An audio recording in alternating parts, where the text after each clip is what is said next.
Okay, cool. But, like, without me, there is no podcast. I do all the technical work, and I even came up with the idea for the podcast. Yeah, but I talk about the most relevant stuff more of the time, and I change minds. So I don't know how entertaining this would be. But, like, I carry. Do you guys feel the need to argue at the start of every show? Yeah. Yes. So do I. Okay. Hi, everyone. This is the Predominantly Football Podcast, as you could have guessed. We are in our second week, and we've got a great show. Let's cue the intro.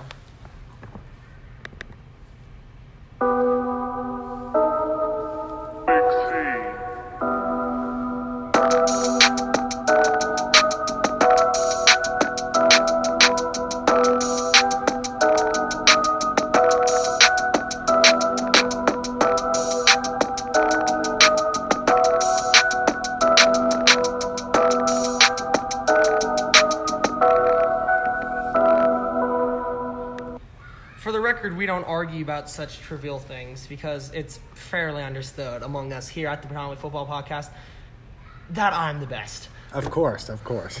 Hello, everybody. All hail Ben. Welcome to the second week of the Predominantly Football Podcast. As per usual, I am Ben Perino alongside my much better-looking friends Cole Isaacson and Scott Levo. Should be a fun show tonight. We're going to talk about potential award changes that we, the geniuses here at the Predominantly Football Podcast, who know much more about everything sports than everybody else. Literally nobody on the planet knows more about sports than us. When combined, Amen. We're so smart. Those are some awards that we've created. We've got onside kick update, some more soccer news because soccer refuses to die here at the Predominantly Football Podcast. Surprisingly, we've got some more football news, and the regular hockey news has been replaced with something that I love, baseball news. I'm really excited for that. Without further ado, let's get right into the main discussion. Wait. 1 sec. First, Yeah. I got a little bit of sports YouTube news. Ooh. Some people might not get this. Ben will get this, maybe. But a lot of people who listen to this will probably get this. You know Flight Reacts on YouTube? Oh, yeah? It's June 1st. So, in all his videos, when he's like, I'll be doing that by June. It's June. Oh. So, Flight's an all-pro caliber player now. He's going to go to the NFL, the NBA. He's. I'm psyched. I'm so excited for that. Marking it down. Wednesday, we're going to have Cole's soccer team and Flight, a tribute to Flight. Okay. We're going to talk about how great Flight is. All right. Look at Curry, man. Look, so inspirational. All right, guys. It is story time here at the Predominantly Football Podcast. And this story is a tale as old as time. A player comes along and plays great on a good team and wins the MVP, while a player who plays less, if not equally great, on a less talented team misses out. So, here at the Predominantly Football Podcast, we've come up with a solution for the loser because we're sick of whining and we're sick of not being listened to. So, we have made 2 awards, the MVP award and the Best Player awards. And these go for really all sports. They go for football, they go for baseball, hockey, and we're going to talk about those 3. Why not basketball? Well, to be honest, nobody gives 2 about basketball. That was pretty low. I got to move my ball. Let's try that again. Scotty, say why basketball? Why basketball? Because nobody gives 2 about basketball. Much better. All right. So eventually we're going to end up talking about basketball and... When we talk about today that day will be the exception, I guess. Can we cross that bridge when we get there? Yeah, we'll just cross that. Let's cross the bridge when we get there, and if not, we'll just burn it down. All right. So the football example that we're going to use, pretty prevalent. It's Lamar Jackson / Patrick Mahomes against Russell Wilson, or maybe a dark horse is Deshaun Watson. Cole, what are your thoughts on that? Should there be an MVP and a Best Player award? Or what's the difference between the two? I don't see the problem with it. I don't understand why they don't do it, because it makes perfect sense to do it. You're giving it the most valuable player award should be judged like it's red, most valuable to that team. I think Russell Wilson is a great candidate for last year as the most valuable player because without him, the Seahawks are not nearly as good. The Seahawks won 11 games last year. They were 11-5. Maybe 6-10 without him because of some of the stuff that he did and all the close games that they won. were largely attributed to him. Whereas Lamar Jackson was the best player of that year. His stats showed that he was the best player. And also, like, the theme of the season just around the NFL was directed towards him. So I think that he deserves an award, but maybe not the most valuable player. The best player award should go to him, whereas the most valuable player is probably Russell Wilson because of what he means to that team. Yeah, I think that I agree. Really, I think without Russell Wilson, the Seahawks wouldn't be the team that they are, and that we know them as. You know, when in our video that went out yesterday, when we put Seattle as a Super Bowl contending team ahead of Green Bay and San Francisco, they wouldn't be there without Russell Wilson. Right. Whereas Baltimore might still be a Super Bowl team without Lamar Jackson. And don't get me wrong, Lamar Jackson's stats were unbeatable by anybody.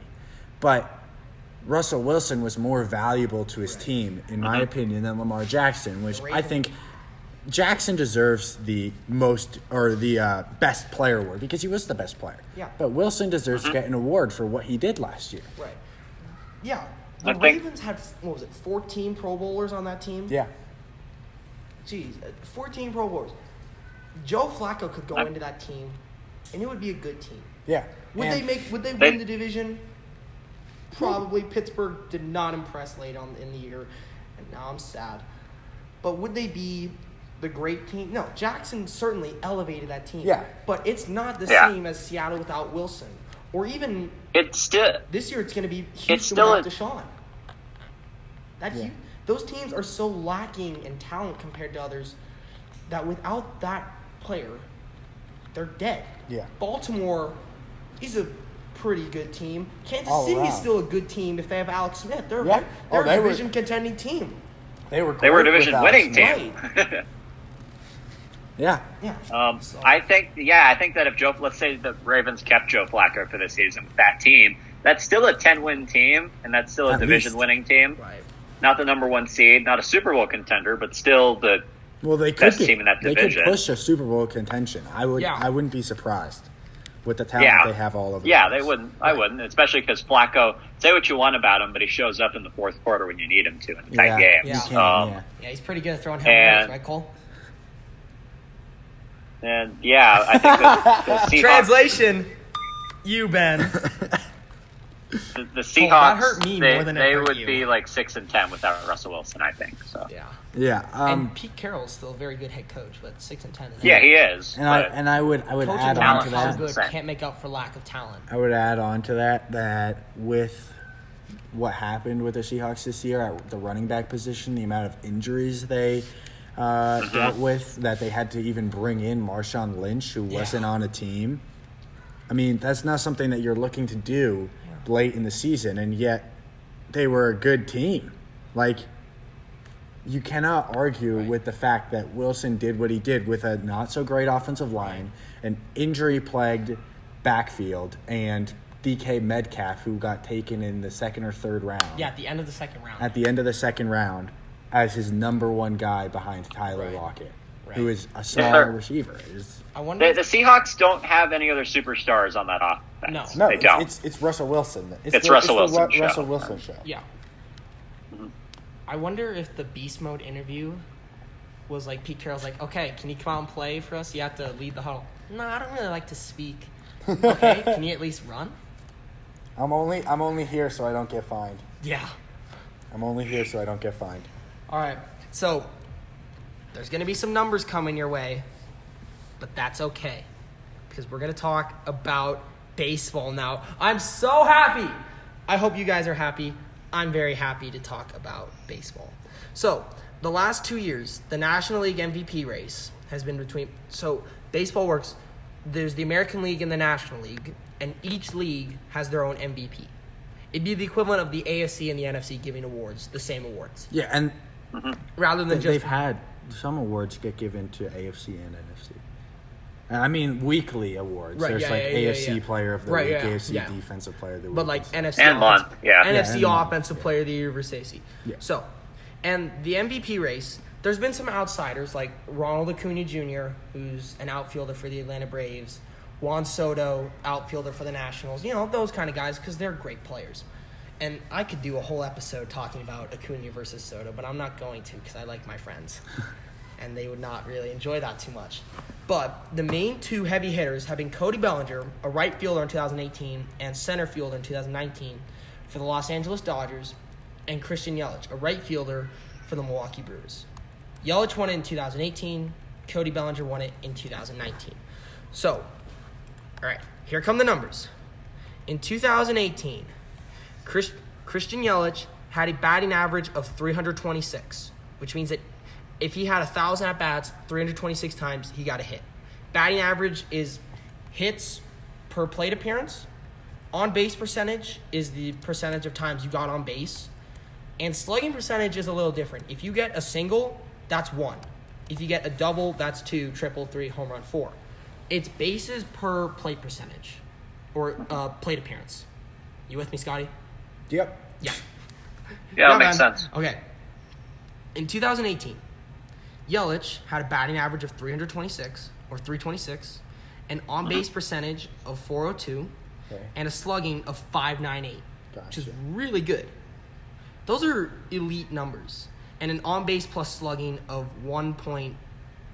Oh, actually, just 1. I mean, of course, That's if cool. he's in the MVP conversation, of course he's got elite numbers. Exactly. Yeah. I would hope really so. Cool. I didn't notice that. His on-base plus slugging was 1. Oh, wow. Yeah. Huh, the things you learn. Okay. Cody Bellinger's batting stats that year. He had his batting average. No way, that's right. Wow. Was 260. His on-base percentage was 343. His slugging was 470. So an 814 on-base plus slugging.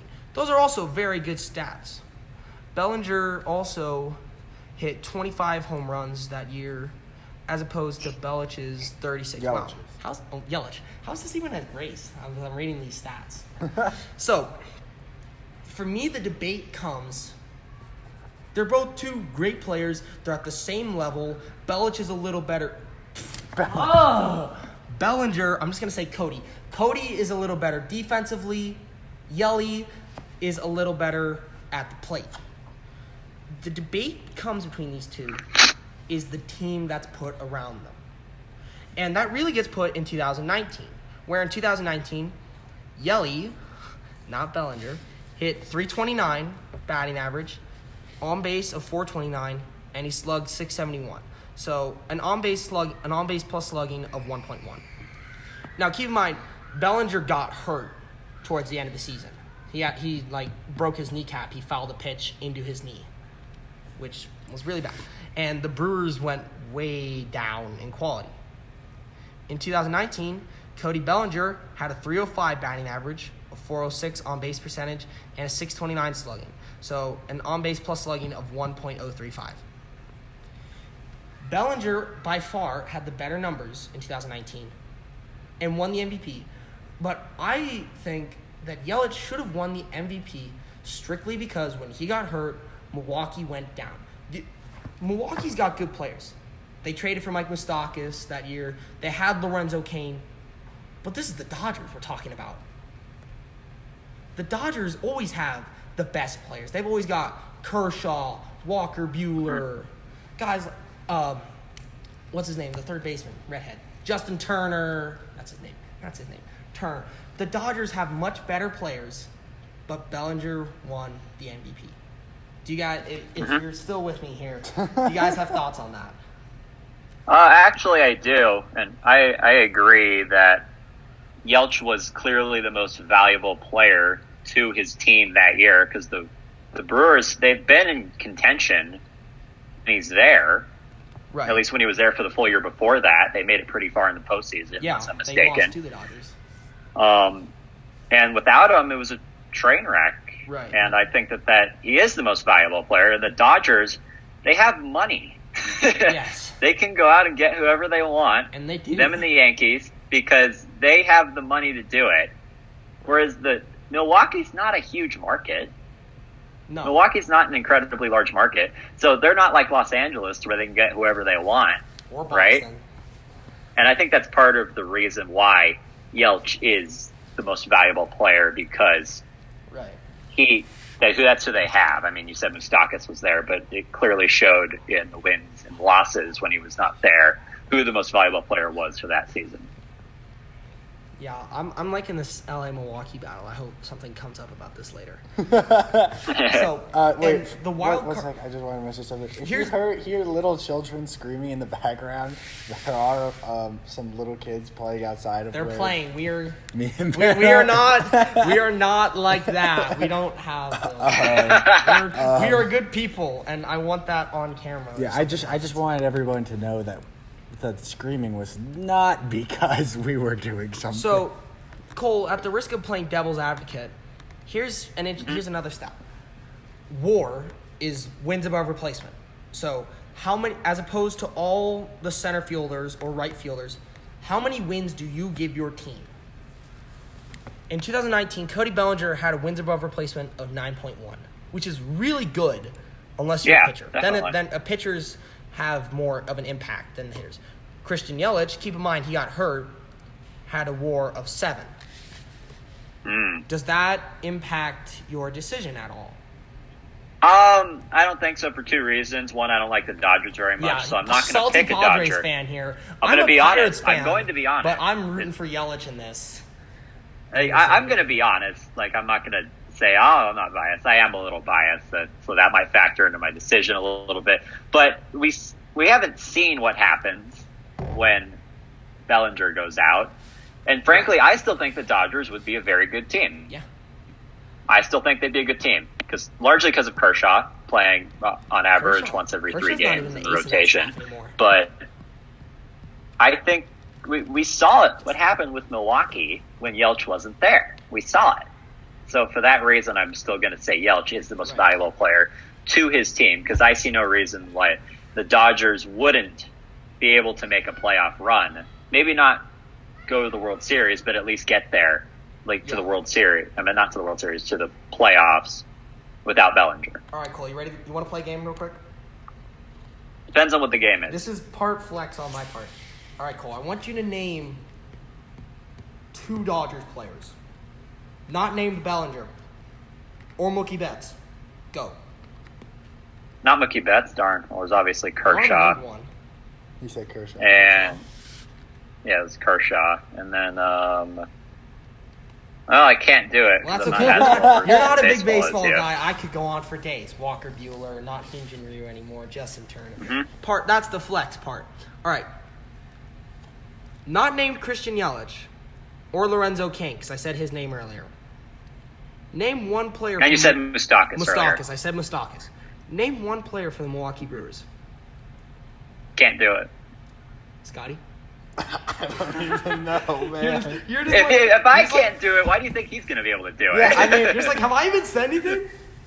I'm not even sure I know that many Red Sox players. Now that Mookie Betts and Pedroia are gone. All right, can you name one Red Sox player? Xander Bogaerts. Can you name another? Probably not. Sale? Oh yes, I can name Padres players for anybody listening. I guarantee you can name 2. What, Padres players? Yeah. Yeah, Machado, obviously, and then there's Tatis. I love Tatis. Will Myers is still there. There's Osmer. Eric Hosmer. You guys traded for Eric Hosmer. You guys traded. Yeah, we traded for him a little bit ago. You traded. Who was it? He was someone from the Rays. He was an all-star. Oh yeah, we did trade for him. I forget his name. Yeah. I'm trying to flex, but I can't even remember his name. All right, well, we're getting away from the topics. Let's get back into it. So, then you flex the muscles a little bit. I think the workout's done. Dude, does this information that I brought to all of you, I hope you guys enjoyed it. If you didn't, I'm sad because I like baseball a lot. Has that impacted your opinion on this? Has this strengthened it? I think what Cole said put it into perspective a lot, that when he was injured, the team didn't perform as well. That's a clear indicator. The team literally lost the wild card game because the right fielder missed a ground ball. Yeah. And that's exactly where Yelich would have been. Yeah, Yelich would have made that play. You lose games because you're missing a player. Shows you how important that player really is. It's plain and simple. That's across all sports. No hate to whoever the Brewers player is. Yeah. Whose name I can't remember. All right. I think it's also like it's probably not good to have to rely on one position in any sport. I mean, like in football, quarterbacks obviously have a more important role than almost any other position. That's why they dominate the major awards. And pitchers in baseball and even goalkeepers in hockey and soccer are so important. Yeah. Right. I think that's why those sports have like the specific awards for the pitchers and specific awards for the goaltenders. And in soccer, there's an award for the Golden Glove, and then there's best player. Right. And then there's like most goals award. That's separate as well. But I just think if you have to rely on one player who is outside of those positions that much, it's not a good sign. If you're in soccer and you have to rely on a midfielder a lot, or you have to rely on Messi a lot, it's not a good sign for your team. Right. If you have to rely on an outfielder a lot, not a great sign. It's one thing in crunch time, like, hey, make this play for us. But if you're going to start losing games because they're gone. Bellinger, get a hit. Mahomes, Tyreek Hill, get open. Yeah, and an example I would have of that, like when N'Golo Kante got hurt for Chelsea this year, such a big deal for Chelsea. I did want to bring this conversation a little bit more back to football for a second, because there was a point that I forgot to make when we were talking about this. There's a guy, you might have heard of him. His name's Drew Brees. Do you want to know how many MVP awards he's won? 0. Yeah. 0. And there have been so many seasons where he would have won it. Like just a couple of years ago, he probably would have won it. 2011, he had one of the best. He broke Dan Marino's passing record at the time. Yeah. And he lost the MVP to Aaron Rodgers because Aaron Rodgers was that much better. Because if just Aaron like Rodgers did a little win, bit. He and cried. he's had so many awesome years. He's had so many awesome years that he just hasn't won the MVP because apparently there's been another guy that's just been a little better. I mean, so I think that's another reason why every year that you he's have had best. an MVP year, there's been something real sad better. for Drew Brees. He's going to be a first ballot Hall of Famer, and he never has to. His children will never have to work a day in their lives and be smart with his money. Real sad for Drew Brees. Well, I think that's another. I'm just making the case for the best player versus the MVP award because it's another reason. It's a guy like Drew Brees doesn't get beat out every single year because there are years where he is the most valuable player to the Saints. Maybe not recent years, but back when they were scoring. Back when they were winning games 40-33, Yeah, back in the day when the Saints weren't a powerhouse and Brees had to carry the team, when they had no running game and Brees was throwing it 50 times a game. Yeah, you gotta respect that. All right. Yeah, because this issue transcends every sports league, in the NHL, the last 2 years, the Art Ross Trophy, which is the MVP, have been won by teammates. The year before, it was Connor McDavid, who's one of, if not the best players in the league. And this year, it was Leon Draisaitl. Whereas players like, I struggle to say Pastrnak because as good a player as Pastrnak is, the Bruins are still loaded. Yeah. Oh, my goodness. The better example loaded. is McKinnon. Yeah. Who, don't get me wrong, Colorado's talented. But they're not Edmonton. They're literally, I feel like, okay, actually, no. I don't care. Nobody cares what I think. Cole, do people want to hear you? Oh, yeah. Good for the people.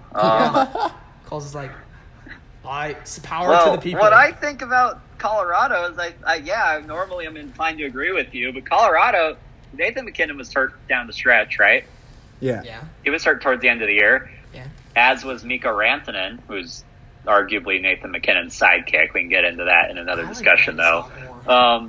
They were still making the push. They were still winning games. Like, I think that Nathan McKinnon probably more valuable than the David Pastrnak. Maybe you could argue more valuable than Connor McDavid, Leon Draisaitl. But the way I look at it is the Colorado was still winning games towards the end, where if you take away, let's say you take away Draisaitl and McDavid from the Oilers, what are they? Right. Or even you take one of them away. What's Draisaitl going to do when all the attention is not shifted on McDavid, and McDavid, you don't have the guy like McDavid who's just faster than everybody else. Yeah, I know. Like the Golden Knights' last regular season game was it was a 3-2 overtime win in Edmonton that gave them a nice lead in the division, which turned out to be the division. It turned out to be the division deciding game. That's what that turned out to be. Now you get to and Connor Stars. McDavid didn't play in that game, and I think that's a huge reason why they won. Right. Because he didn't play in that game. And granted, the Knights had double the shots that the Oilers did in that game. That helps to score goals. Like, you held Edmonton, who's like one of the most explosive offenses, to 24 shots on goal. And McDavid wasn't there, and that's why. Right. So, Draisaitl, as good a player as he is, without Draisaitl, McDavid is still going to be great. yeah. He's faster than everybody. He can stick handle. He can shoot. But Yeah, I don't like the Oilers. Are the and Oilers he's the one of the Oilers best players, if not the best player in the and NHL. the Oilers have struggled even with those two. Yeah. Even with those two superstars playing there. So I think McKinnon has to get some credit. I know some of our friends, Ben, are going to really like what we're saying here. Because the way McKinnon just carries that team at times. I like Rantanen's pretty good. I like Landeskog a lot more. Good player. Yeah. Colorado's got questionable defense and okay goalie play. Except when they play the Caps, that's on fire. Yeah, the goalie for Philip Grubauer is not going to take over a game. Yeah. He's going to be good enough to win a game. He's not going to take over one. Right, yeah. Like, say, a Sergei Bobrovsky might, or, Right. Braden Holtby a few years ago might, or Marc-Andre Fleury, or Carey Price might. Yeah, I agree. All right, and strictly because the bell tolls for me, and I jinxed it, Scotty's got basketball. I'm gonna try and talk basketball here. I know this isn't gonna turn out the best, but I'm gonna do my best here. That's what's important. Wait, Ben, do you feel like doing a trumpet noise? Oh, I don't think we have that sound I don't effect, think we but have also it. say No. Do you think you can make the noise yeah, I'll just do from my your best. vocal cords? All right, This is what basketball news. And basketball news. We had that planned out, but we this Copyright. came up. Yeah, this came up today. We would have found something, but just because Sky's like, oh, what's that, Ben? You don't want to talk about basketball? Yeah, no. I just thought of this on the spot. And frankly, I'm not sure if this is even correct or anything, but from looking up previous stats, I don't know many basketball players, right? I'm not a big basketball guy. I watch a few games, and I know the Celtics players, but I'm not a big basketball guy, and I don't know. Neither are we. Don't know that much. I do know that, I have known for a while the name LeBron James. LeBron James. Yeah, I hope so. And he has been. That was an old meme, right? Yeah. I remember in middle school, everybody would say they'd be like LeBron James. James. But he's been one of, if not the best player in the NBA for Scotty, a long time. off the top of your head, is LeBron the GOAT? No, I think Michael Jordan. I guess not. We could have that conversation. That could be a later. conversation. But This is actually a good. That would actually be a good conversation. If we were The well goat enough debate. going on The for a goat while. debate. if we knew enough or cared enough to learn, that Yeah. would be great. Yeah, then we can have We'd that have to invite conversation. somebody on to yeah, talk to us well, we about can that. invite. No, Yeah, we could have some people on. They have to talk to us. So basically, what I can see from looking stuff up, LeBron's stats are insane, and he's been incredible. I mean, last year he was hurt for a good portion of the year, but what he did with Cleveland was incredible because Cleveland was not as good as Golden State, and yet he put them on their level year after even year. without Kyrie. Yeah, and I think that I know who Kyrie is. I think that Speaking of LeBron is an incredible player. However, I did not know the name Giannis. Antetokounmpo. I'm not saying that last name Giannis. until Giannis these past 2 years. Yeah. And by looking up here, the records of the Bucks over the years in 2017, 2018, or let's start in 2015, 2016. Their win percentage was .402. And then 2016, 2017 was .512. 2017, 2018 was 537. And then 2018, 2019, when I start to hear the name Giannis, .732. And then to this year, they're the number one seed right now in the Eastern Conference. That's almost a 90, right? Number one seed At .815. 815, yeah. The improvement is incredible. For the non-stat nerds, for the people who don't understand any stats. 81.5% of your games you win then. Yeah, you win 4 out of 5 games. That's I hope that people understood that because I don't want to have to explain what touchdowns per game is.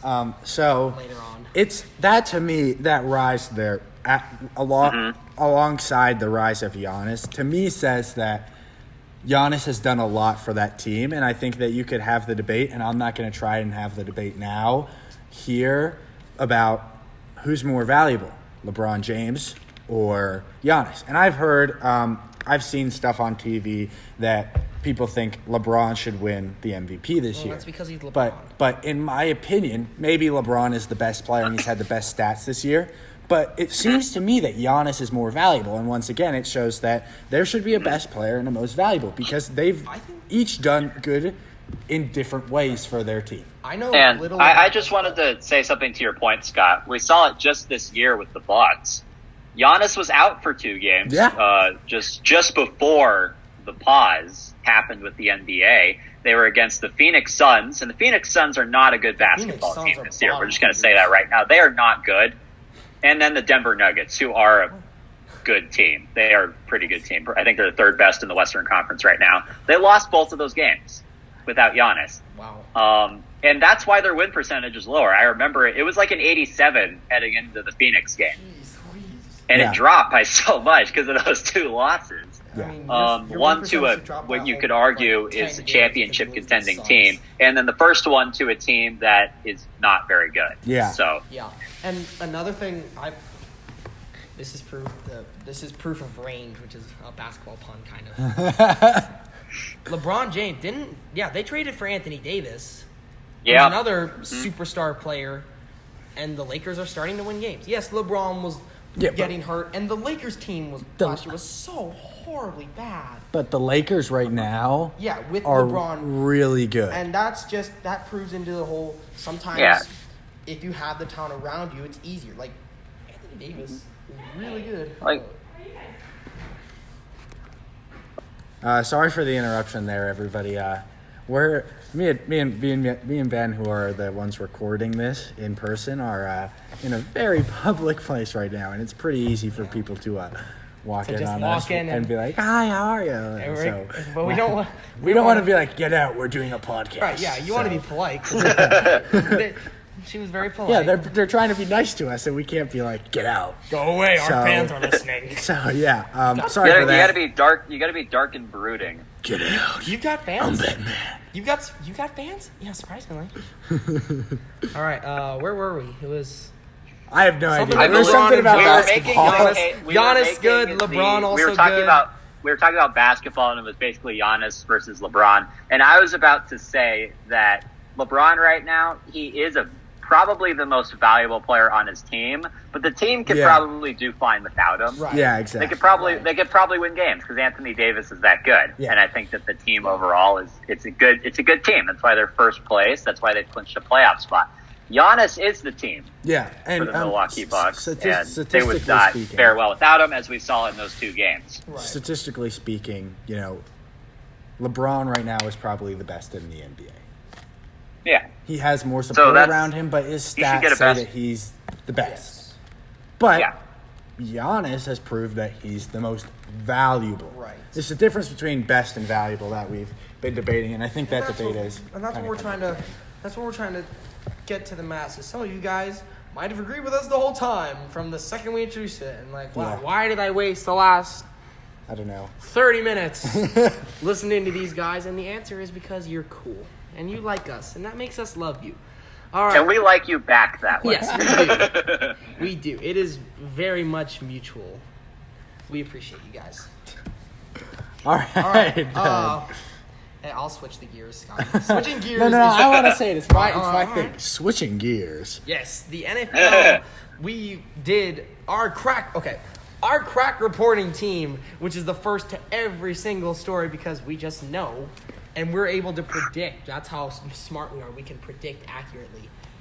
Our great Cole Isaacson delivered an update on the onside kick, which we talked about. Cole, there's an update on him again. Please talk to us about it. Yeah, the onside kick rule that we were hyping up so much just a few shows ago has been tabled, which is basically means that it's been rejected for the upcoming season. Which, yeah, honestly. So the understanding, and Ben, I'm going to use your Steelers as a quote for this. Basically, Art Rooney. Is it Art or Dan that's still the owner? Who's the owner right now? Dan. Is it Art or Dan? Dan died a couple years. It's Art. Art? I thought it was Art. Art yeah. was the first Art was the chief. His son was Dan, who died a couple years ago. Rest in peace. And then his son, Art, is the current owner. Okay, so Art Rooney said that Coach Tomlin and himself didn't like it because they thought it was basically a gimmick, is the understanding. Yeah, Coach Tomlin wants to talk about gimmicks. I see it. I see what they were saying. Maybe you just push it to a 4th and 20, I mean. Yeah. Yeah. But basically it has been rejected for the year, but it has only been tabled, meaning that they're going to get back to it. So it hasn't been full on rejected. We have to so it's like a rain check. Propose it. Basically, it's just not this year, but maybe in the future. Oh, so it's like a rain check. Yeah. You know, I really hope that they bring it back, and if they need to change it to be like a 4th and 25, from the 25, so it's like you get the ball at the 25-yard line, you have to get to the 50. That'd be cool. Even that would be something. I'm trying to, in my explanation of this, I'm trying to be neutral. I'm trying to just give the facts. I'm just going to say up front that I don't like that they tabled it. I think that this was awesome. Yeah. I think because the bottom line is that it makes more games that wouldn't have been exciting otherwise exciting. Yeah. It makes a 2-score game like a 1-score game, and that's just awesome. It's good for the NFL. And if you have people will watch their games more now. They'll watch them for longer. They don't just assume, we can't recover an onside kick, so it's over. Right. 2-score games are now and would be awesome, but they're not for this year, unfortunately. If you have to, just push the yardage back. Yeah. Make it a little bit more difficult that way. Fine. Make them play with 10 men. I don't care. That would be awesome. I don't care. Just no maybe what you could skill do position players allowed. Maybe what you could do is you could inform the officials, like if it's not a surprise onside kick, you could inform the officials, and they could make an announcement saying this team will be attempting an onside kick. They are allowed a running start.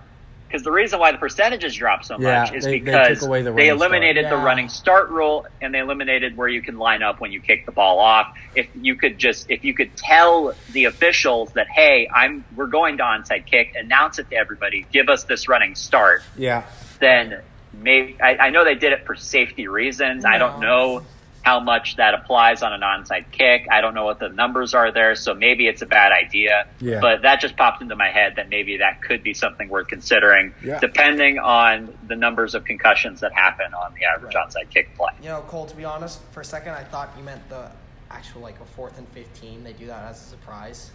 Yeah, it's like Justin Tucker gets ready, and then he like gives the answer. He's like Cuyahoga, and then the offense runs out onto the field. It's like, Justin Tucker. No, they're lined up for the onside kick, they're lined up for the kickoff, and then they're like, "Let's do this thing." They all run back. You got your hands team out there playing offensive line. You got some you get like 7th string wide receiver out there. You got Justin Tucker throwing to him over the 7th string corner. The Steelers are just like, hey, why is Marquise Pouncey on the field? Roethlisberger's is like, Allegheny. Marquise Pouncey runs, snaps it to Boswell. That would actually be so awesome. Oh my goodness! If your kicker had to be your quarterback. Lamar Jackson is practicing 35-yard field goals. That's the rule. You have to kick 2 35-yard field goals, and then you can play as the kicker for the onside kick. Oh, my goodness. That'd be awesome. That'd be so awesome. I'd love to see, like, somebody slow, like Ben Roethlisberger try to kick a 35-yard field goal. Be hilarious. Nice. All right, guys. No, that's later down. I was thinking about it being now, but it's not. I've got good news, guys. Are you guys ready? We got some incredible news. After a week of begging and pleading, we finally got a sponsor! Woo! It's wonderful. It's a happy day for everybody here at the Brown White Football Podcast. We hope you're as happy as we are. Yeah. I mean, like I say, it's a great product. I'm gonna say we're gonna be making dough from this. Yeah, I know. sponsorship. I mean, personally, this is something that was really easy to agree to because I think the product is great. Yeah, I'm really interested love in it. this product. It's really open on a platform, so a lot of people will have access to it. Yeah. And I'm sure the suspense is killing you guys. Just like, what is the product? Well, our Instagram page! Yeah, Woo! we sponsored ourselves. Free advertising. If you're not following at Predominantly Football Podcast, what are you doing? Why are you even getting out of bed? Yeah, and I mean, How do you get out of... What's the point of getting out of bed? Unfortunately, unlike Scott said, we're actually not making a dime from that sponsorship. No. It's fine. We're making so much dough. We're paying ourselves like $1 billion a day. But now Here's I'm the in thing. debt. Now Here's I'm the in thing. debt. You're in debt to yourself, but then technically the debt goes away. So technically it's not a real problem. That's the second thing about Netflix. So like I Not said, we're sponsored by making a Netflix. dime, but- We're sponsored by our Instagram, at Predominantly Football Podcast. You should go check out. It's got behind the scenes Yep. stuff, some polls that we Polls. do. Let you guys be involved. We let you guys ask questions that we were going to talk about in Hurry Up Offense. We didn't get any questions this time, but we have in the Oh, I past. forgot to put the questions poll up. You're making the product look Shame. bad. Yeah, shame. Shame. That's what happens when you go to bed at 2 a.m. and wake up at 9 or 8 a.m. Boo, Scotty. Saw 6 hours of sleep last night. Oh man. Well, Scotty dropped. Stop the ball making this week. This is excuses. proof as to the earlier argument that maybe Scotty isn't the most valuable on the team. So yeah, go check out our Instagram. It's at Predominantly Football Podcast. Yeah. You tired? Yeah, I need I'm a break. tired. It's been a long day. My arms are sunburned. I'm tired. I worked an extra hour today. We're going to take a quick water break. Yeah, I don't like stairs. So Scotty, let's do elevator instead of stairs.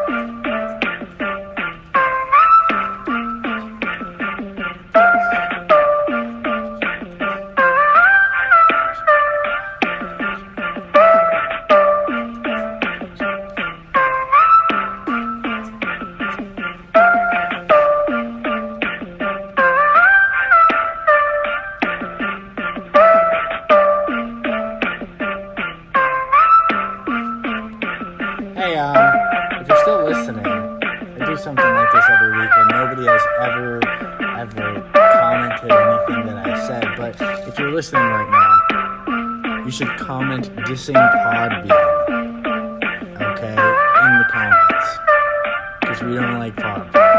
So just Give you a shout out. We'll give you love. We're a little bit in debt to ourselves, so we can't give you money. yeah. Our support.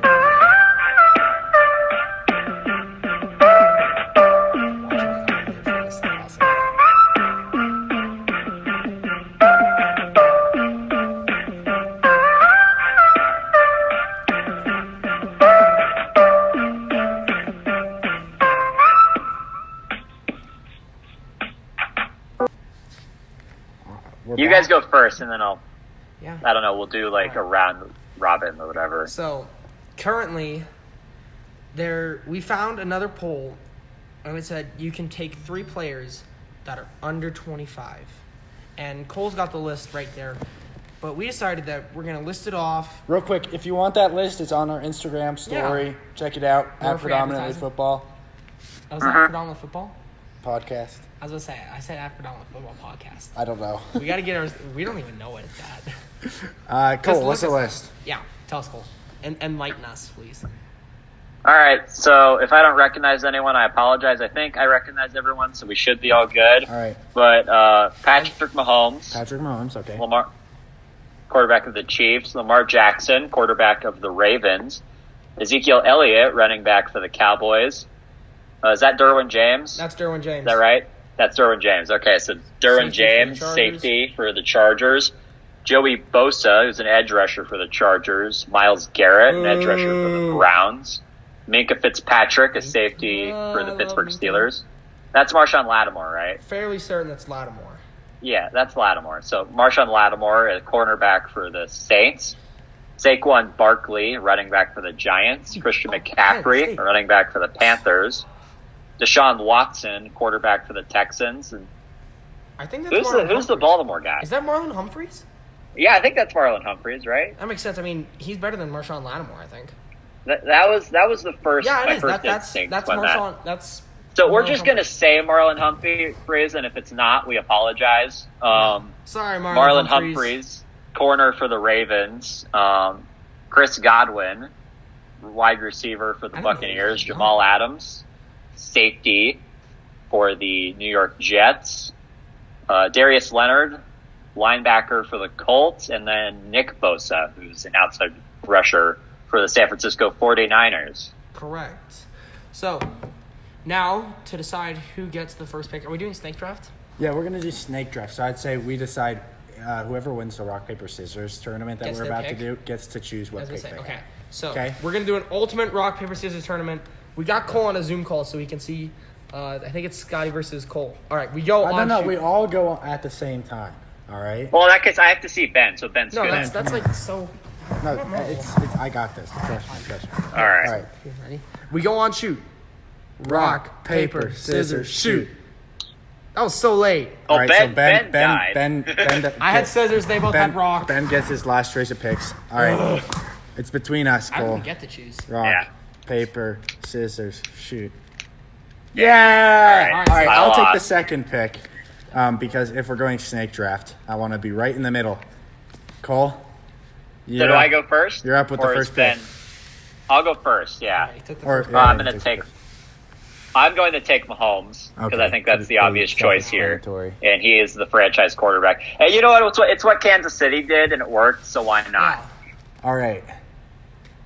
So while I was thinking about this earlier, I decided I want to build my franchise that if I was coaching it, that's what the players that I would want to have. So with my first pick, I'm going to go Saquon Barkley. Ooh, that's a good one. I got back-to-back picks here, and I'm really happy. I'm going to take Christian McCaffrey. Yeah. And then, like Scotty said, I want it to be where I can really run it how I would like to, and I want to run some RPOs, but I also want someone who can throw down the field well, and that's Deshaun. Dang it! Are you kidding me? I'm taking Deshaun over Lamar. I was trying to so decide. Cole might get Lamar. I might draft him to go two back. I was trying to decide Yes. Let's go. You took because you wouldn't have taken Saquon. You would have taken McCaffrey. I was worried that you were going to take Saquon and steal him from me, so I took him. But then you stole Deshaun Watson from me. Yeah, you should have picked. I got the last pick. Just looking at my phone. It's got to be Lamar Jackson. But you guys have both taken quarterbacks at this point in time. So have you. Yeah, so I would save your quarterback. Yeah, I'm gonna save the quarterback pick. No, you Save said your it. quarterback, yeah. I'm gonna. Well, nobody. Lamar Jackson. Fine, I'll take Lamar Jackson. Nobody's gonna pick the guy I'm thinking of anyway. So, All right, Take that's fair. Humphreys. huh? You're going to take Humphreys or Darius Leonard? Go Cole. Well, basically, my strategy going into this was going to be I'm just going to draft defense unless I get the number one overall pick. And you know what I did with the number one overall pick, because my thought process was I'm going to save my quarterback for later, because you guys, I'm fine with either one of the three that were mentioned. Yeah. So, but Mahomes is just that guy, Yeah. so I took him number one. Let's see. Better not. I want to go defense here, and I'm not going to take Minkah because I want to you guys make should Ben have in the happy. back of your minds that Ben's going to take Minkah over Jamal Adams and Derwin James strictly because he's Minkah. Yeah, And also because I think... But I Minkah's want to better rush than the James. passer, so I think I'm going to go with Nick Bosa actually. Wow. Bosa. You got two Because straight I- picks. I want pressure on my quarterback. I want pressure on the quarterback. You get to that's an pick important thing. I wish there was some interior pressure here too. I want a game breaker. You get to pick again, by the way. I do get to pick again. Oh boy, this is my last pick. And it is? No, you get one more pick. No, only 3 guys. are we going 4 rounds, or are we just going 3 Three. rounds? There's 3 of us. I see no reason why we can't go Okay, 4. I was prepared to go. Just Only 3. Because there's enough players here to where we can go 4. You might as well take. Yeah, I 2 know, off. but the thing said 3 players, so I just thought we were going 3. True. Yeah, well, why not? Let's just go 4. Why not? If I'm doing the pick 3 players to start a franchise with, I'm taking Mahomes, McCaffrey, and Minka. I'm gonna go defense again then. All right. Because defense wins championships. And I think I'm going to go with Jamal Adams because I'm going to make Ben happy. You guys literally have stolen my team away from me. Cole, Scotty, Darius Leonard is almost as good a linebacker as Jamal Adams anyways. Jamal Adams is a safety. Yeah, but he plays linebacker. Jamal Adams is a safety and he can do everything. So but he plays... Jamal Adams is best when he's at the line of scrimmage. I like safeties, though.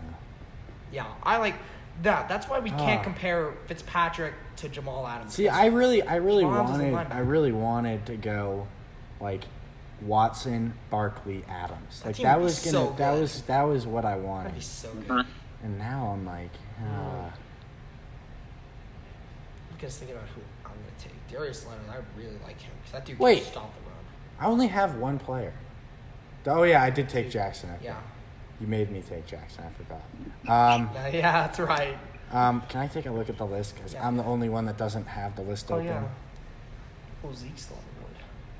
But you got Saquon. Yeah. Bro, if you went 2 back, you could put Saquon in the slot. He's fast enough. And it would get me back because that's the only other running back left. So that could be a measure of revenge that you could take if you wanted. Can you imagine if Cole did end up taking Lamar Jackson? I'm going Chris Godwin here. That's a good pick. That's a good pick, yeah. That is a good pick. That's a really good offense.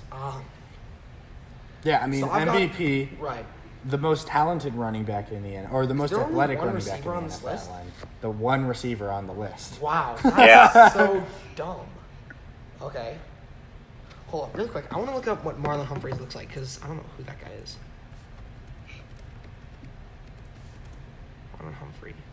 Marlon Humphrey. Yeah, that's him. That's Marlon Humphrey. Okay. Okay, we got it right. I'm looking at this.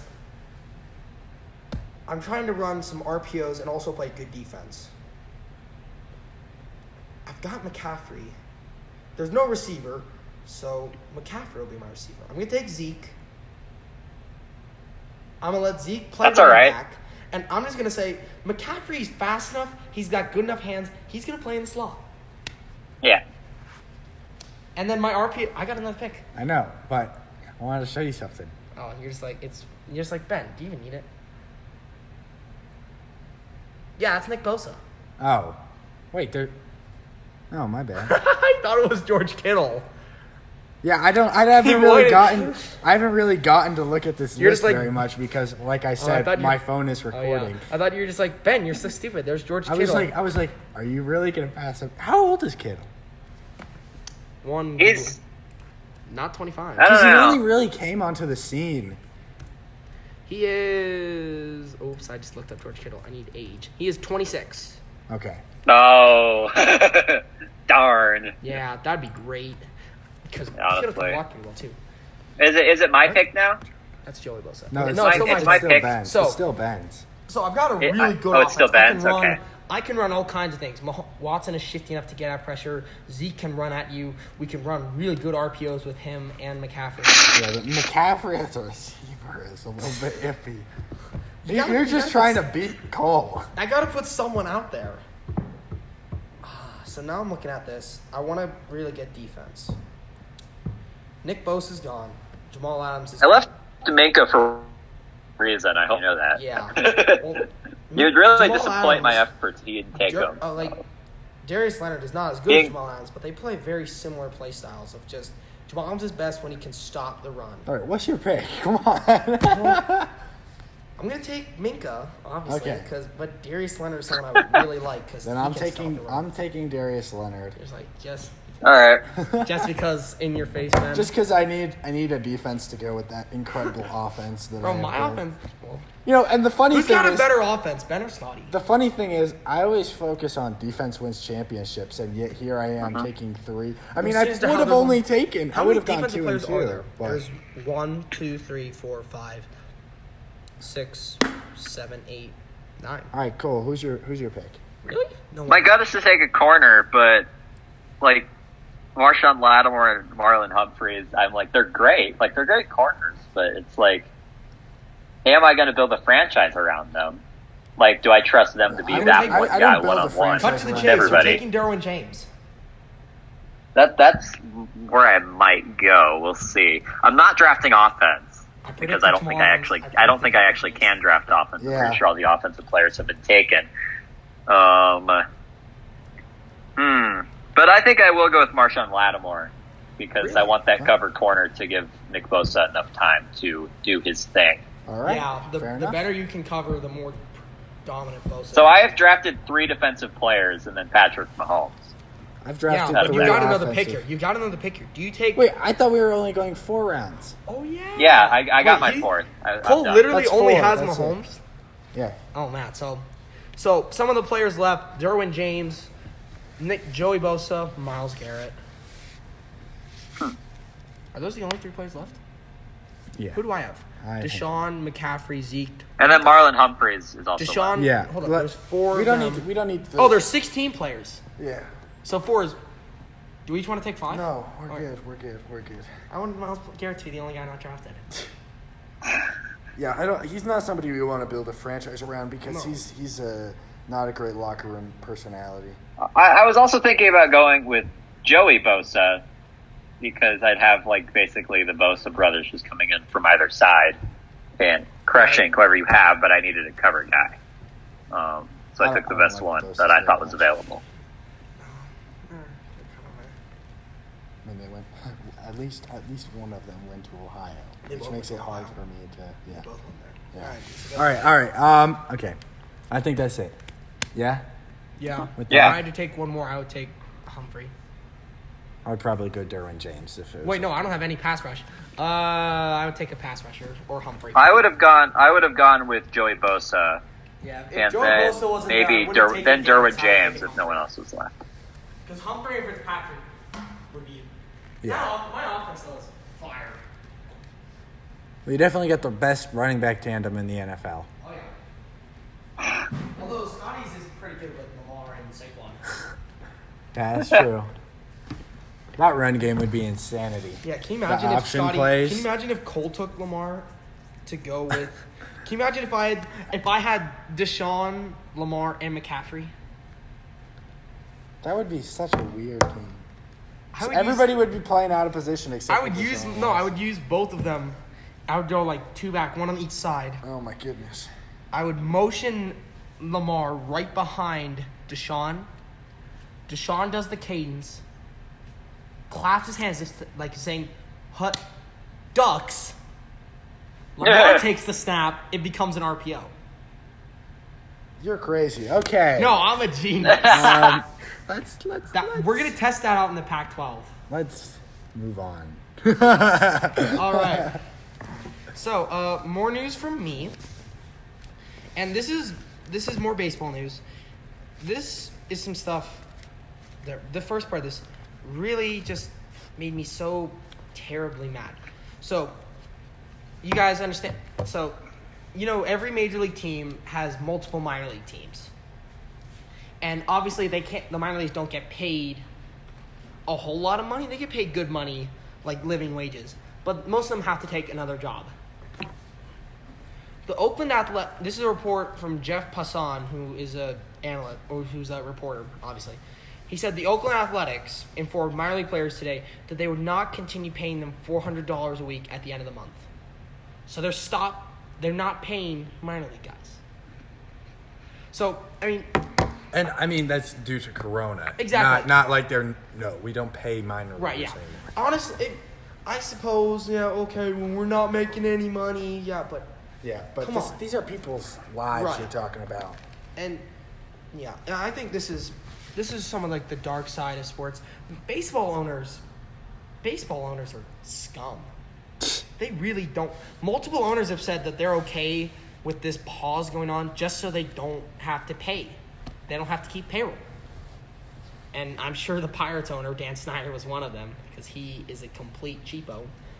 But that's something that I just saw that, and it really made me mad, and I just wanted to say it. Not really that much to comment on because I know a lot of minor leaguers have been cut in the last month or so just because of cost that you can't pay them right now. You're not getting anything, and I mean, you probably could pay them these multi-millionaires, but Speaking of David Price, I think he said it best, Scott. It's people's lives. Yeah, I understand it's a business, but these people have families. Exactly. And the difference is between if you stop paying your big stars, they'll be fine. They're making multi-million-dollars a year. Yeah. Versus you stop paying your minor leaguers who are on lower salaries, who might, like Ben said, have to take a second job. That's not rough. Good for them. That's a rough situation. Frankly, the moral compass says that you rather have a Bryce Harper lodge a protest or a Manny Machado lodge a protest rather than strip minor leaguers of their livelihoods and their ability to pay rent. Right. Yeah. But there was some good news about that. David Price, who's a pitcher now for the Dodgers, said that he's going to pay every Dodgers player in the farm system $1,000 a month. Wow.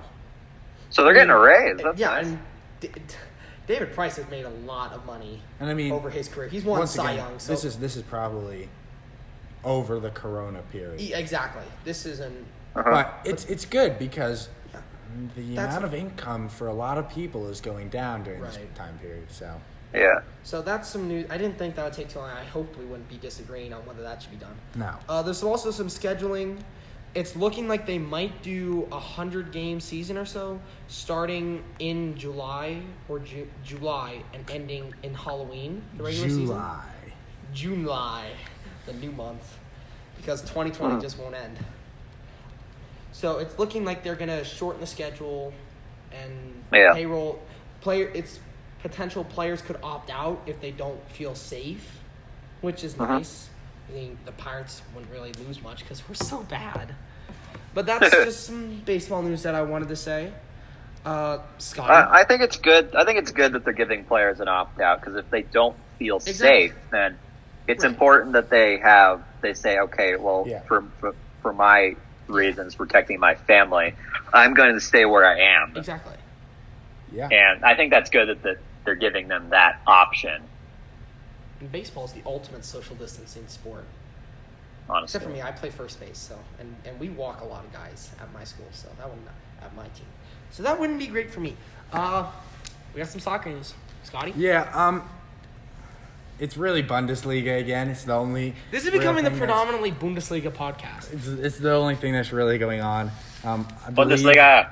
I believe the Premier League is talking about a June 11th restart, but wasn't La Liga also talking about a potential return? Yeah, look at that, Cole. That's not the Cole.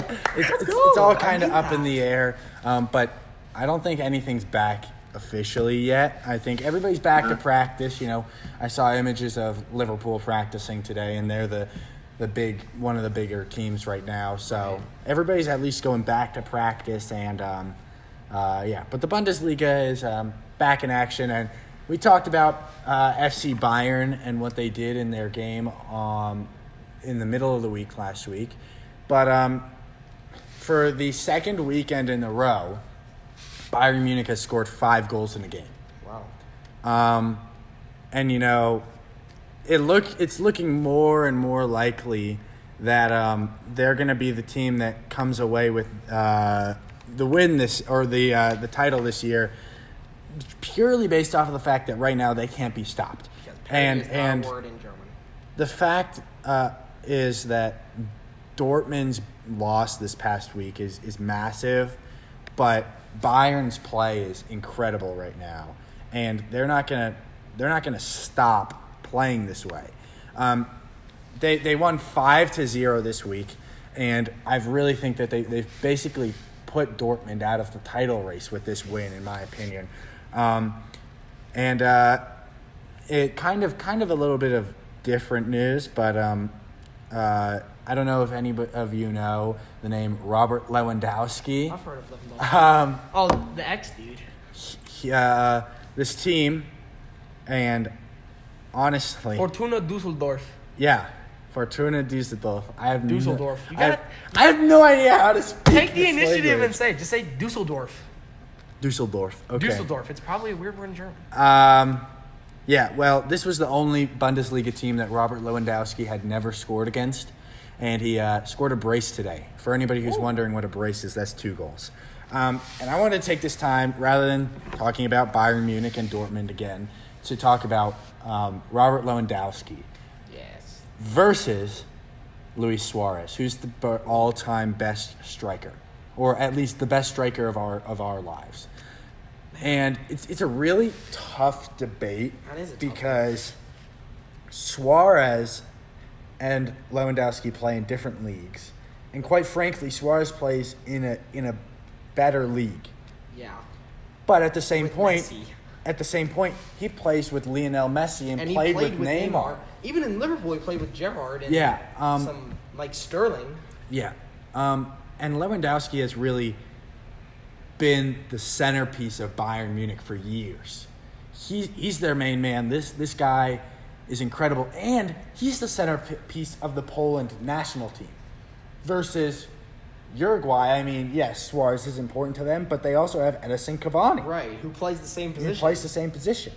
And quite frankly, in the last World Cup, Poland wasn't in it, but Edinson Cavani outplayed Luis Suarez. Really, this is a tough conversation to have. And there's a lot of other strikers out there, like Sergio Aguero.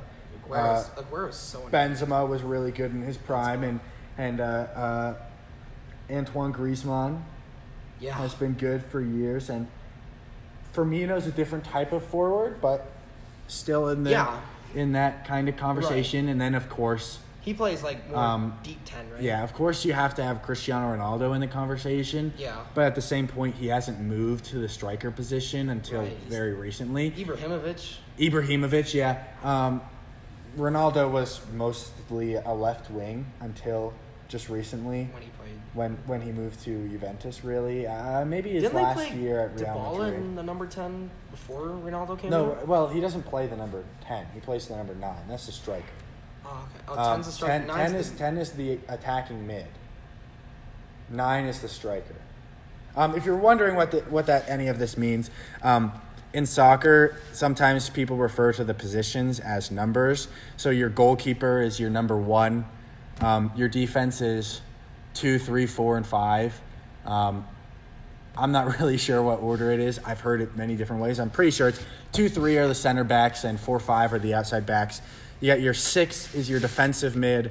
8 is your central midfielder. 11 and 7 are the wingers. 10 is the attacking midfielder, and 9 is the striker. Okay. So that's how that goes. And Ibrahimovic is really kind of in a different conversation, but I wouldn't put him in the same conversation as these two. I don't see Ibrahimovic as having had as great a career as these two have. Quite frankly, it's really this is a really difficult conversation to have. But I think just purely based off of the fact that what we were talking about earlier, that Suarez has played on better teams than Lewandowski. Right. I'm gonna say Lewandowski's the better player. He's done it with worse teams. Yeah. On average. And I mean, I'm not saying Bayern is a bad team. They've won the Bundesliga for years in a row. And Barcelona does not win the La Liga every year. Right. But one particular event that I want to bring up is a few years ago, Lewandowski came off of the bench. I don't remember. Oh, was that against Wolfsburg? Was it Wolfsburg? The 5 goals in 9 minutes? Yep. So that was Wolfsburg. What happened is Lewandowski was on the bench. I think it was because he was recovering from an injury. And he got subbed in.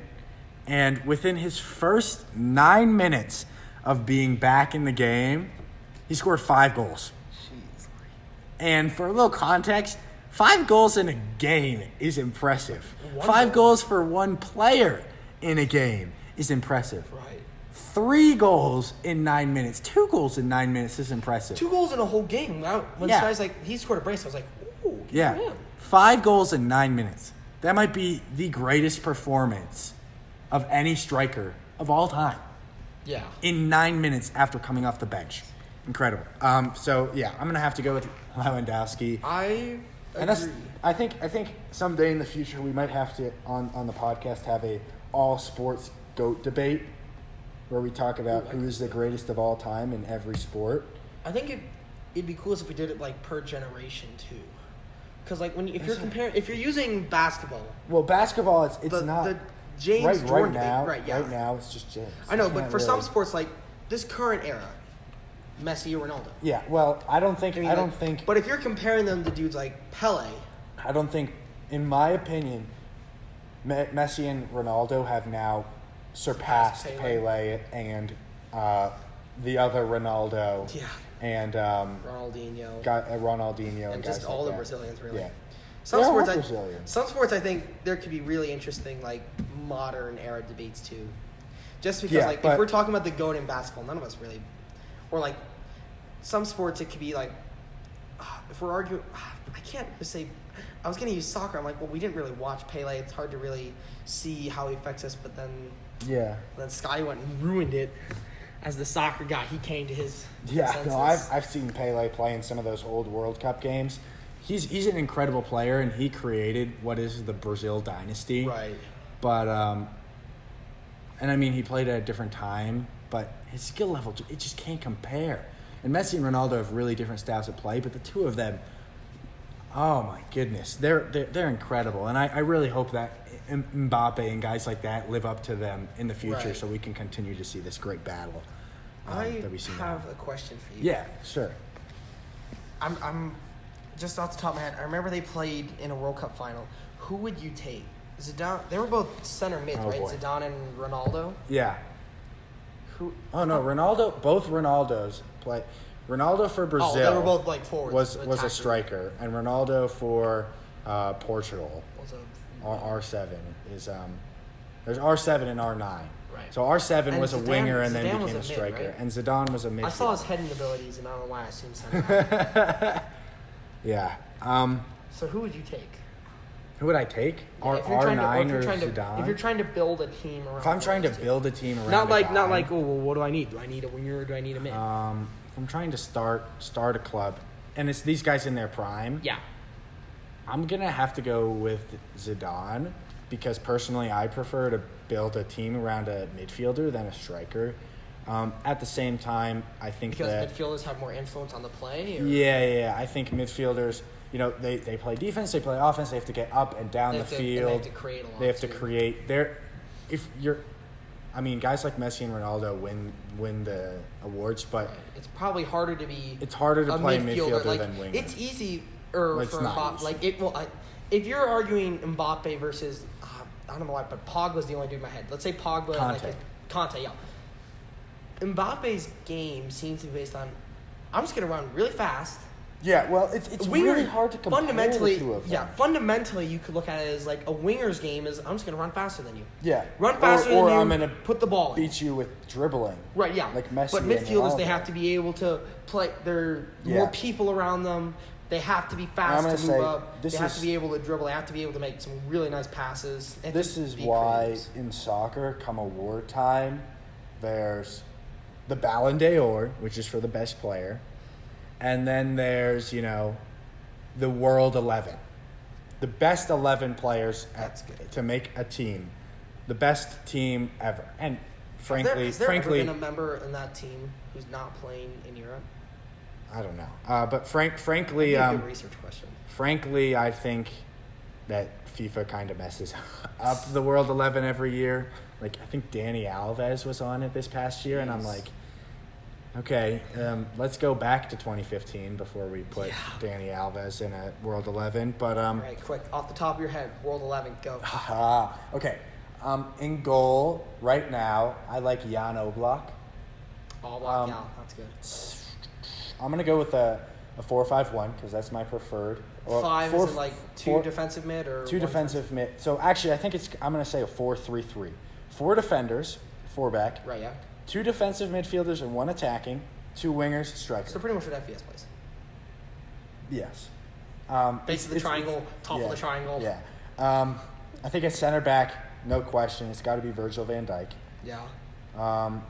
And for the other center back, it's between Varane and Ramos for me, but I think it's going to be Ramos. Just put yourself back there. Use future. Right back. Right back. It's really difficult to put this guy in there because he's so young. It's you. But I like Trent Alexander-Arnold a lot. Oh, I was about to say, he fits my style of play, like the attacking outside back really well. So I like him there at right back. Left back, it's kind of hard to argue against putting another Liverpool guy on the back line. So I'm just going to say Robertson. Tells you how good Liverpool's defense is. Defensive midfielders. I'm going to go with Conte, of course. I figured you'd do him. I knew he would be in there somewhere, but I didn't think you'd put him attacking. Yeah, no, he's not an attacking midfielder. He's going to be attacking. Probably.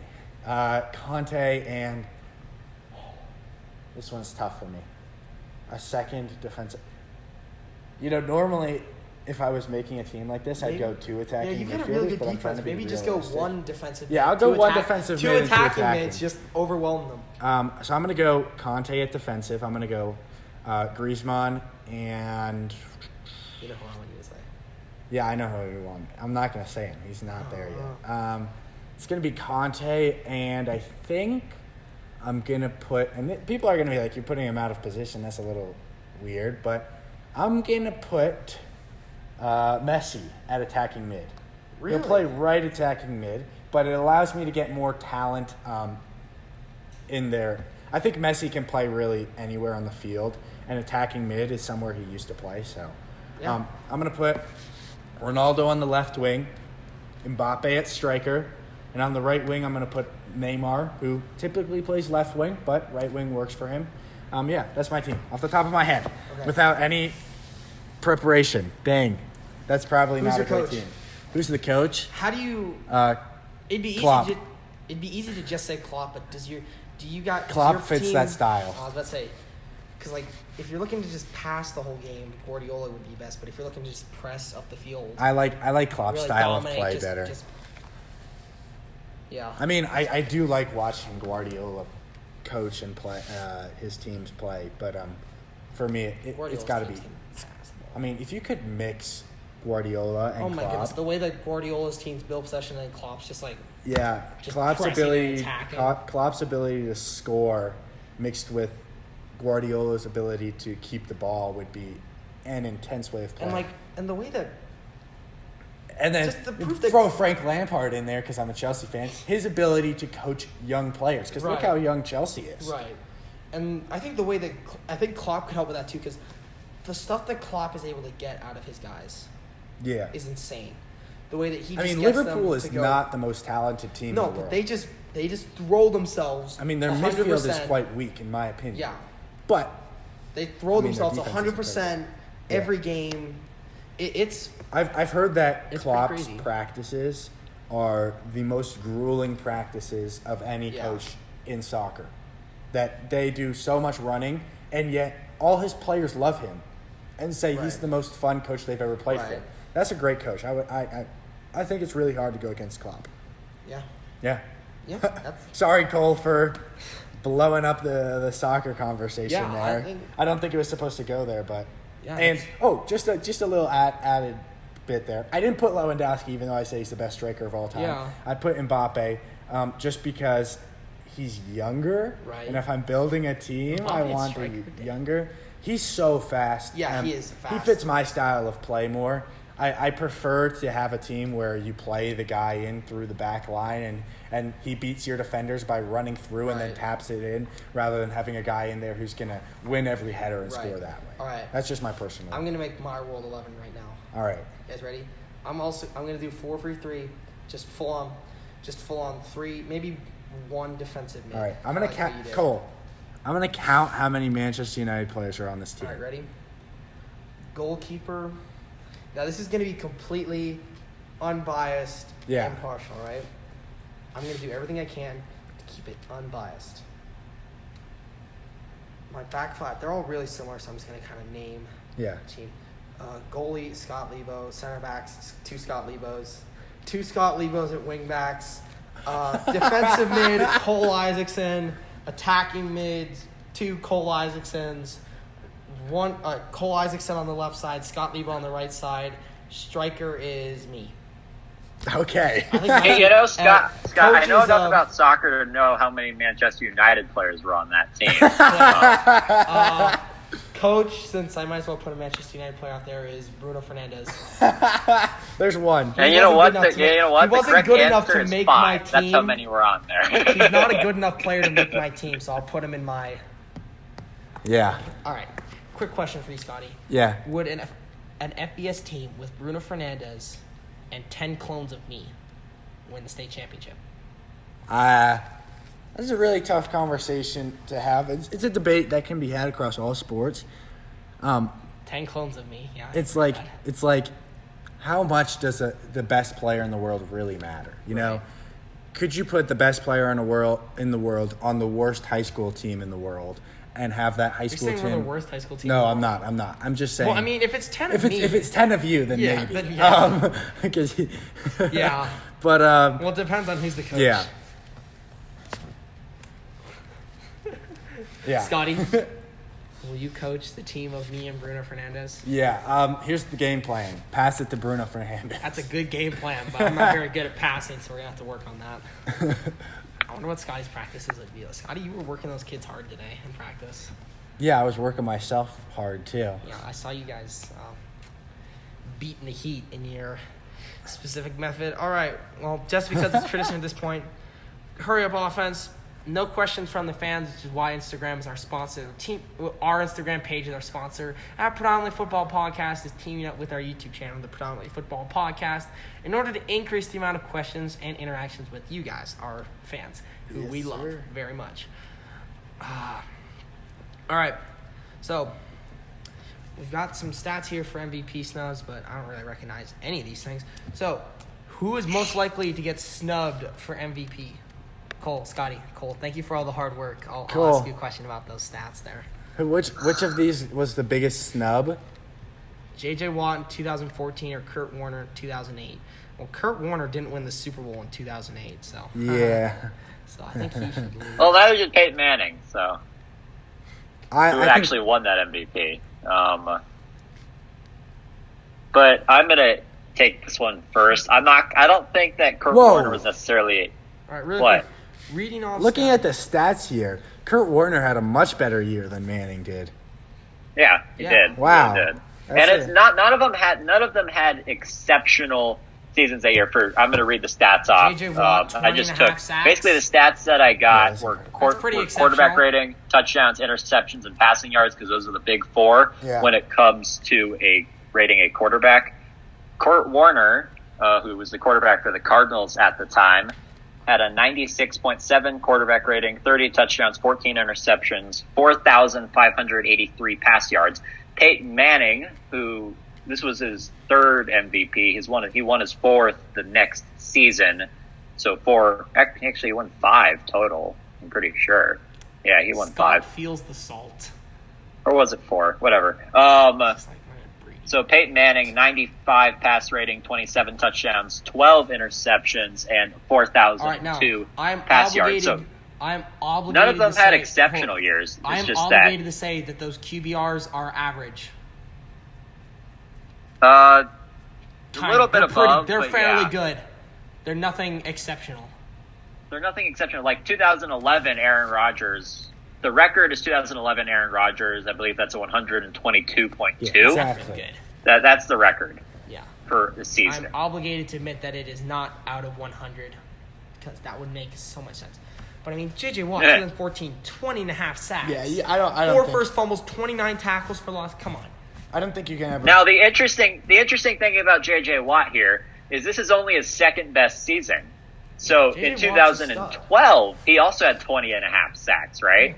But Adrian Peterson rushed for like 2,000 yards. Yeah. And just had a beast year. Where Aaron Rodgers was good. He was very good, obviously, because he won the MVP in 2014. But it was nothing like his 2011 season when they won the MVP. Yeah, I think we don't talk about his 2011 season accomplishments though on the show. I think the bigger snub there is Watt. I personally agree, and I agree. Yeah. All right. Because I think Kurt Warner had a better year than Peyton Manning, but I don't think it's necessarily a disgrace that he didn't get it.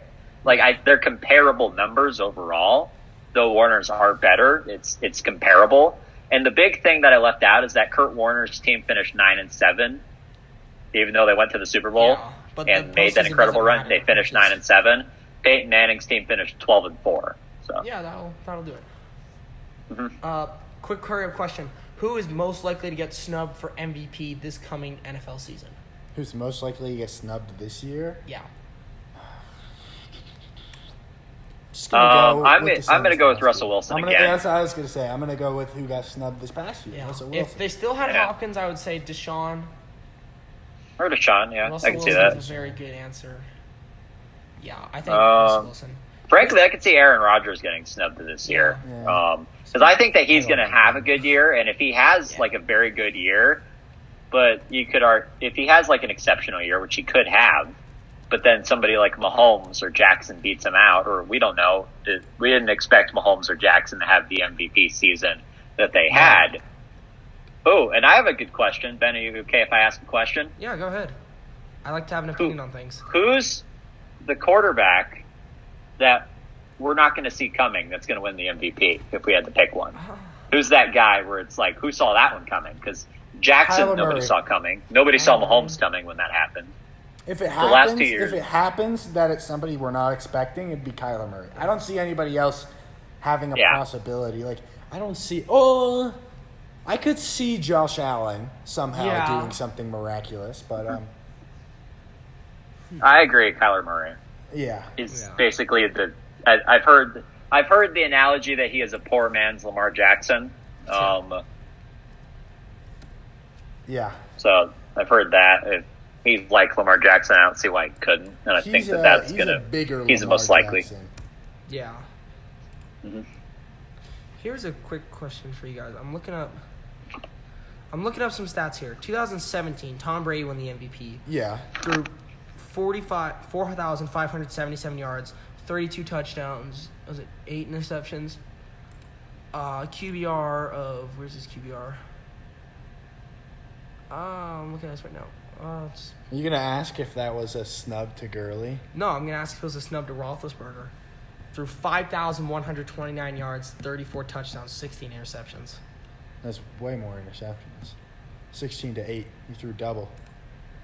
Yeah, true. I think that the big thing that they look at you're right. when deciding that it has a lot to do with how far you get. It really does. Right, which doesn't make sense. Brady made it to the Super Bowl. Roethlisberger that year was the one and done. If the Jaguars. If the MVP is for the postseason, why didn't Kurt Warner win it that year? That's a good question. Peyton Manning was a one and done that year. Yeah. Lost in overtime to the Chargers. Darren Sproles, a game-winning overtime touchdown in the wild card that year. And I think, but yeah, that specific year QBRs is an example that Brady was a more valuable player to his team than Roethlisberger. And Roethlisberger, because who did Roethlisberger have? Le'Veon Bell in his prime, Antonio Brown in his prime. Who did Brady have? Edelman, Gronk. Edelman was hurt. Oh yeah, that's right. Cooks, Brandon Cooks, Brandon Cooks, and Gronk. You're running back. Yeah, okay, yeah. Roethlisberger had I think it's impressive that when we're talking about this, we're just leaving out Carson Wentz, who was, until he got hurt, until he tore his ACL against the Rams in Week 14, was the clear-cut MVP. Like, everybody was like, this is a no-brainer. Brady's QBR. And then he got hurt. 2017, everybody thought that was a no-brainer, I thought. Everybody... He had a 73 QBR. The debate... Carson in 2017? Yeah, I thought so. The debate was between Brady and Gurley. I never even... Oh, whoops. I looked at rate because it said Roethlisberger had a rate of 93.4. I'm like, how did... He had a QBR that was 20 higher. No, his was 66.3. That makes more sense. Okay. I was going to say, like, how was his 20 higher and he threw those numbers? Okay, yeah. Okay. Good talk, guys. Yeah. Carson Wentz, that was the year the Eagles won the Super Bowl, and Carson Wentz was the clear cut. He would have won it until he tore his ACL. He was the clear cut. And then this guy is going to win the MVP. And Nick Foles went in and pretty even bad after he tore his ACL, people were still like, maybe he should still win it. Right, yeah. And that helped because Nick Foles went in and was not very good in the regular season. They lost 2 of their games down the stretch. I believe they had only lost one game going into that Rams game. He would have won the MVP if he hadn't gotten hurt. Right. That's something I like about baseball, where baseball, they vote after the regular season ends, like immediately after. I still think Brady would have won because. Oh yeah. Because that year, 2017. Yeah, okay. Because Carson Wentz, his injury was so massive that everybody was expecting Wentz to win that year until he got hurt, and then they're like, all right, next man up is Brady for sure. Right. And Gurley had a great year that year as well, but yeah, it wasn't. And it's hard for a running back to beat out a quarterback any year. Because it's the quarterback league. Here's probably the best MVP battle that I ever remember is 2011. You had 3 quarterbacks who threw for over 5,000 yards. Yeah. In one season. That's insane. It's hard for one. I don't think we had a Jameis Winston did it last year. That's because he throws the ball all the time and he doesn't care where he throws it. But before, it's harder for one quarterback to get to 5,000 yards in a year. And there was 3 quarterbacks that did it in one season, and they were Aaron Rodgers, Drew Brees, and Tom Brady. Right. All 3 of those teams won at least 13 games. Yeah. Yeah, I mean, when your quarterback throws 500 yards, it's pretty hard to 5,000. 5,000. If your quarterback only throws 500 yards, you're going to win 13 games. Yeah. Yeah. You better hope you the Packers went 15-1, and both the Saints and the Patriots went 13-3. The Patriots did make it the furthest getting to the Super Bowl season. He just mouthed that to me. He points to his shirt, which is a soccer shirt. He's like, Super Bowl. Yeah, we definitely They did lose to the Giants that year. To Eli Manning, who 2011, arguably had not that year. Obviously, he wasn't in the conversation. But say he played that way in 2008, he might have won the MVP. Yeah, if he played the way he did in 2000, because he broke the fourth quarter touchdowns record that year. He threw 15 touchdowns in the fourth quarter. The Giants won 9 games in the regular season, 6 of which were fourth quarter comebacks by Eli Manning. Yeah. So another quarterback that had a fantastic year. Are we talking about Giants Eli Manning on Wednesday? Is that in the plans? I'll have to. I think that is in the plan. I'll have to decide that. Well, it's looking like it. Potential preview there. Yeah, and I think that's a good spot to. Yeah. I mean, in my completely unbiased opinion, that was a really good show. Yeah. I had a good time. Again, completely unbiased, totally bipartisan. I think this is the best show in the planet. Yeah, for sure. Of all time. So, and it comes down to you guys for watching us, and that's really important. We like that. Yeah. You like that? Yes, we do. As per usual, thanks to Big C for Fire. Yeah. His intro, we can't give it enough credit. It's so awesome. Yeah. Elevator music continues to impress. Thank you, Scotty. Thanks, guys, for having this talk with me today. Even though we had to push it back a little because stuff happens in the world. We are people. And, yeah, that's all from us. We'll see you guys later. Have a nice day. All right.